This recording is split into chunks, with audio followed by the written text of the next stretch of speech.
Witam was serdecznie w kolejnym odcinku prosto z mojego pokoju.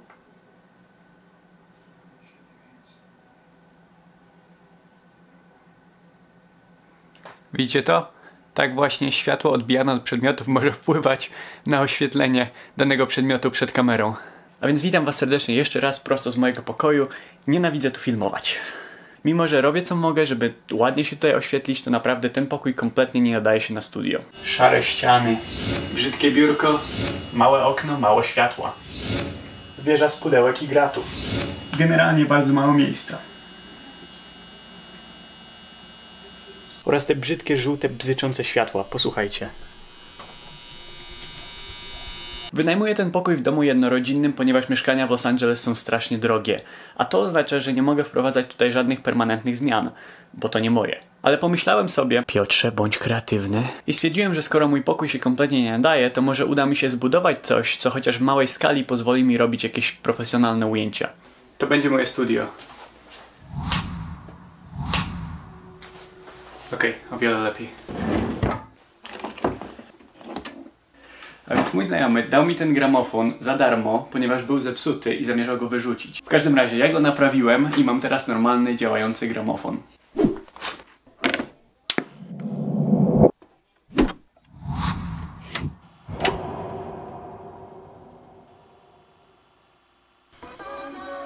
Prawa autorskie. W każdym razie ten filmik będzie typowym przykładem na to, jak wziąć perfekcyjnie dobry, działający, użyteczny przedmiot i użyć go w kompletnie innym, bezsensownym celu. A więc przez długi czas siedziałem i patrzyłem na ten gramofon, próbując wymyślić, co mogę z nim zrobić. A więc pomysł, na który wpadłem, wygląda następująco. Otóż stwierdziłem, że gramofon to jest przecież nic innego jak po prostu mały elektryczny stół obrotowy z nawet 3-stopniową regulacją prędkości obrotów. I mogę go użyć, żeby zrobić takie ujęcia produktów, jakie widujemy zazwyczaj na reklamach. Coś w stylu stoi na przykład puszka Coca-Coli, która kręci się w zwolnionym tempie, pięknie oświetlona z dwóch stron. Także co będę potrzebował do zrobienia tego? Otóż nie zamierzam psuć tego gramofonu, ale spróbuję znaleźć coś, co mogę na niego postawić, tak żeby to mi nie przeszkadzało, ten wystający kikutek tutaj. I zrobię z tego taką małą obrotową platformę. Następnie będę musiał to oświetlić i w przypadku takiego oświetlenia produktu potrzebne jest bardzo dużo miękkiego światła ze wszystkich stron. Także co zrobię? Wezmę to oświetlenie, które mam w tym momencie, czyli mój, jak to się nazywa, rozpraszający materiał. Nie wiem, nie znam polskich nazw tego wszystkiego. W każdym razie tutaj mam mój mały panel LEDowy. Mam jeszcze drugi panel LEDowy na baterię. O, właśnie tutaj. Także ustawię jeden panel po jednej stronie, drugi panel po drugiej stronie i miejmy nadzieję, że to będzie miało mniej więcej taką samą intensywność światła, taki sam kolor i oświetlimy sobie naszą scenkę. Lecimy do roboty.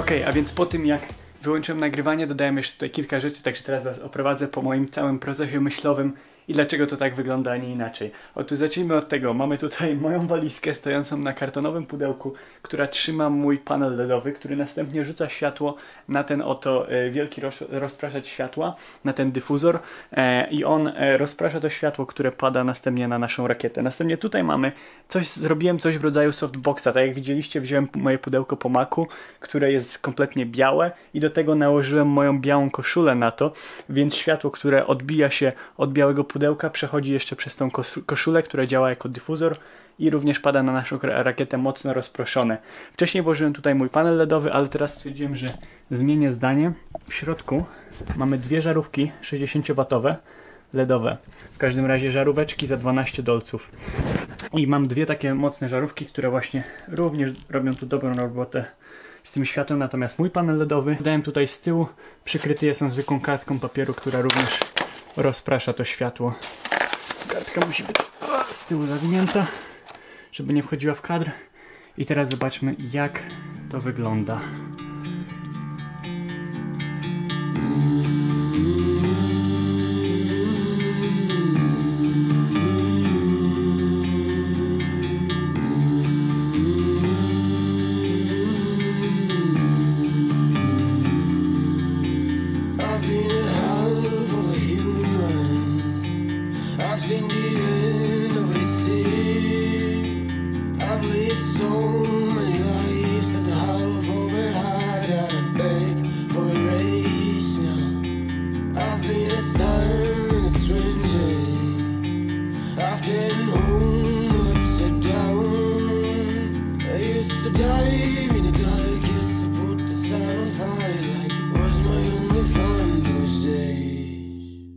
Okej, a więc wyszło nam to całkiem nieźle. Moje prowizoryczne softboxy, czy cokolwiek to jest, co ja tu zbudowałem, robią niezłą robotę, bo jak widzicie, szczególnie na przykład na moim mikrofonie, albo na tych takich właśnie wszystkim, co jest ładne, zaokrąglone, matowe, widać te piękne takie krawędzie tego miękkiego światła padające po dwóch stronach, symetrycznie, wszystko jest pięknie oświetlone.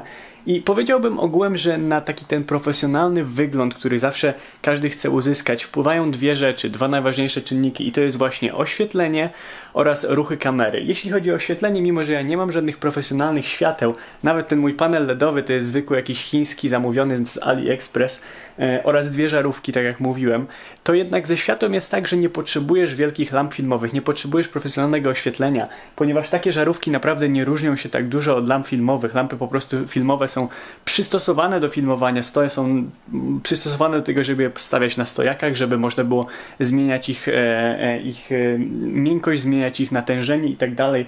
Ale tak naprawdę światło to jest światło. Ze światłem z żarówek możesz tak samo pracować, możesz tak samo je zmieniać, możesz je dyfuzować, rozpraszać za pomocą zwykłej koszuli i tak to światło zmieniać. Natomiast jeśli chodzi o ruchy kamerą, no tutaj już rzeczywiście przydałby się lepszy sprzęt, dlatego że idealnie miałbym tutaj na przykład slider, który mógłbym podjeżdżać do przodu i do tyłu od danego obiektu. Ale ja użyłem mojego statywu i odkręcając tutaj tą śrubę mogłem jeździć do góry i do dołu i tym sposobem robiłem te ujęcia do góry, do dołu, tak zwany boom. I stwierdziłem, że teraz, żeby trochę urozmaicić jeszcze te ruchy kamery, żeby właśnie może jeszcze trochę dodać tego profesjonalizmu, chociaż nie wiem, czy mi to wyjdzie, użyję mojego gimbala, który również nie jest jakimś super ekstra, wiecie, gimbalem profesjonalnym, tylko zwykłym, najtańszym, jaki mogłem kupić, chińskim, którego mam już od kilku lat, którego bardzo rzadko używam na vlogach, bo jest ciężki i mi się nie chce, ale zobaczymy, jak się sprawdzi przy tego typu ujęciach.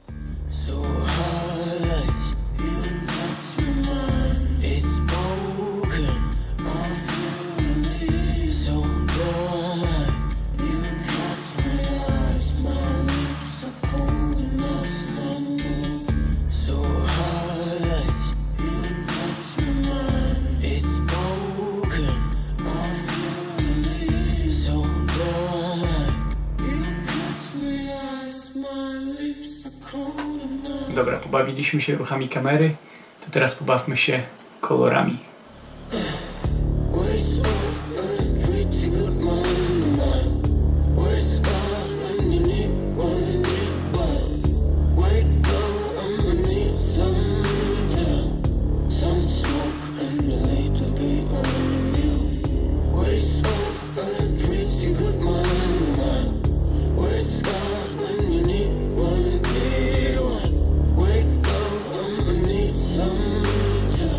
Okej, a więc mam jeszcze jeden ostatni pomysł. Otóż ta moja buteleczka perfum, przez to, że jest przezroczysta, może przez nią światło przelatywać. Więc co jeśli cała ta platforma będzie jednocześnie też światłem? Co jeśli położę na niej mój panel LEDowy i będzie podświetlona ta buteleczka od dołu i w jakimś kolorze dodatkowo?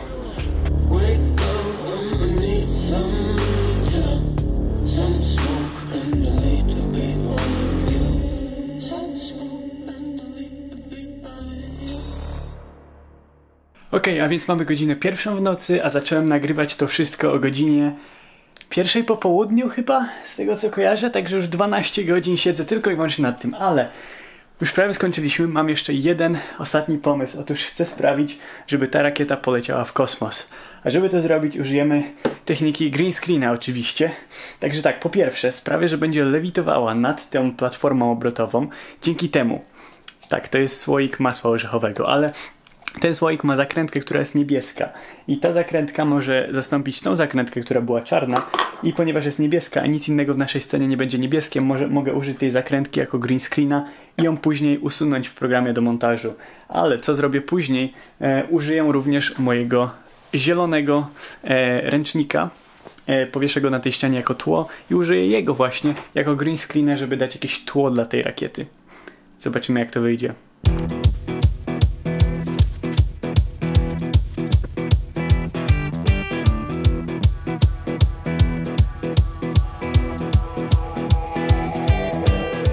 A więc to jest nasz gotowy kadr. I teraz tak, co ja tutaj zrobiłem?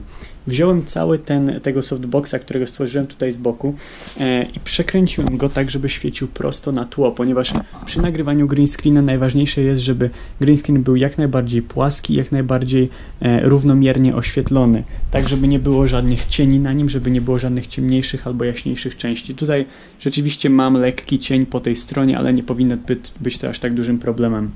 W tym momencie jedyny problem, jaki widzę, to że jeśli chcę usunąć również tą nakrętkę, to ona jest jedyną rzeczą, która nie jest tutaj równomiernie oświetlona, ponieważ z tej strony jest bardzo jasna, z tej strony jest bardzo ciemna. Więc będę musiał chyba przytrzymać tutaj mój panel LEDowy i ją oświetlić jeszcze trochę też z drugiej strony w trakcie nagrywania. Ok, a więc oto efekt końcowy. 6, 5, The ground launch sequencer 4, will verify that the 3 main engines are ready to start. 1, 0.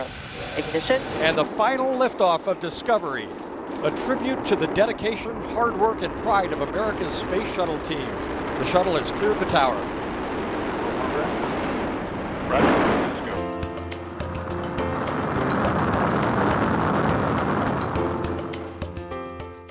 A więc tak wygląda mój pokój po zakończeniu całej tej zabawy. Teraz tylko trzeba posprzątać.